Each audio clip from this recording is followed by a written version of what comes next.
We've all heard the sermon. Get certified, stack the badges, and sleep like a baby. That isn't wisdom. It's a credential theater that flatters budgets and indulges fear. The sales deck says, best practice. Reality says, paper shield. This week, I will put cybersecurity CerSHItification on the table. This is Marcus Frex, and welcome to Switchborn. The storm continues.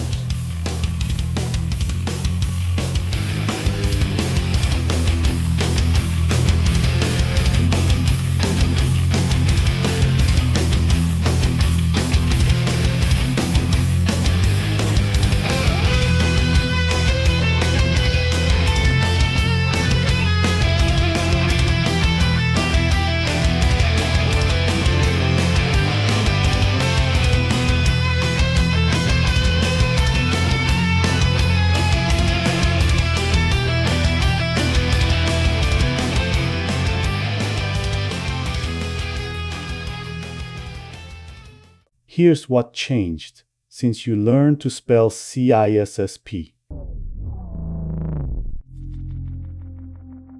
Being trained often just means your ignorance got neatly organized to fit vendor incentives. Metrics drift. Definitions mutate. The map you're handed serves their interests, not your survival. So you end up measuring defense by the brightness of the badge, not the darkness of the adversary. In last episode, we drew a line. Protection isn't a wall, it's a hunt. You profile adversaries. Build traps, read their tempo. Harvest their fingerprints and move first. That mindset, not a laminated credential, keeps you off the casualty list. So why does credential theater still run sold-out shows? Because it launders budgets into comfort. Vendors push the myth that certification power equals defensive power because that's what they sell. Meanwhile, leaders absorb the narrative and mistake the receipt for resilience.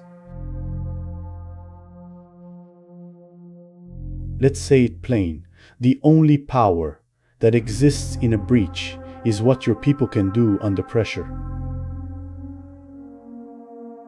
Practical skill moves needles, badges don't.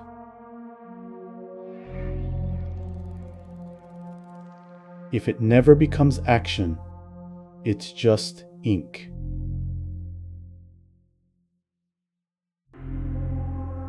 And about those big secure vendors. They didn't ascend by out-hacking anyone. They outlasted competitors as others buckled.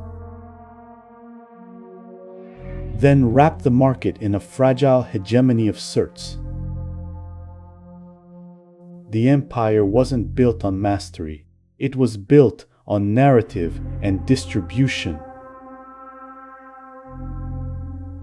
Contrast that with builders in the wild. Hackers leveled up by doing. Open source defenders leveled up by sharing, shipping, and sharpening together. Skills first. Strategy second. Certifications never. That's where the actual uplift is happening. Back to first principles. Proactive security is not a calendar drill. It's a culture. It's the perpetual, quiet hunt.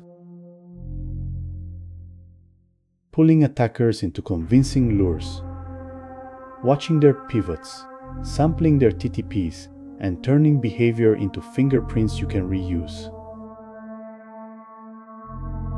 That library of adversary truth becomes your compound interest. To measure that, not the badge pile, ask: how quickly can we form a hypothesis about an unknown intrusion and test it in hours, not quarters?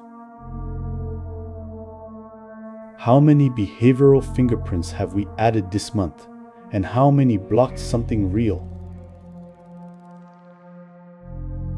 Which traps produced intelligence we reused across the estate?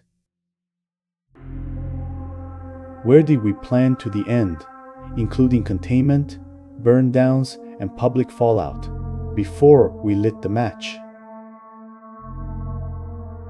Because when you don't plan beyond the first victory, the victory owns you. We showed it on previous episodes at nation-state scale. A clean tactical win that ceded long-term strategic loss when the weapon escaped and the world learned from it. Plan to the moment after the win, or you're planning to fail. The credential economy knows it's fragile. That's why its last lever is narrative.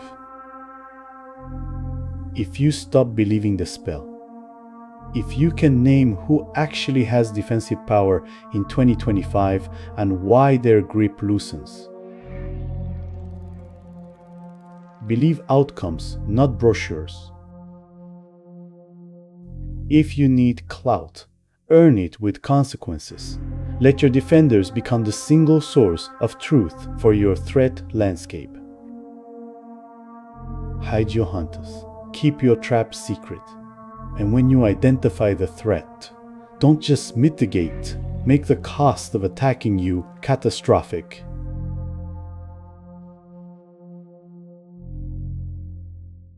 CerSHItification sells the fantasy that safety is a subscription.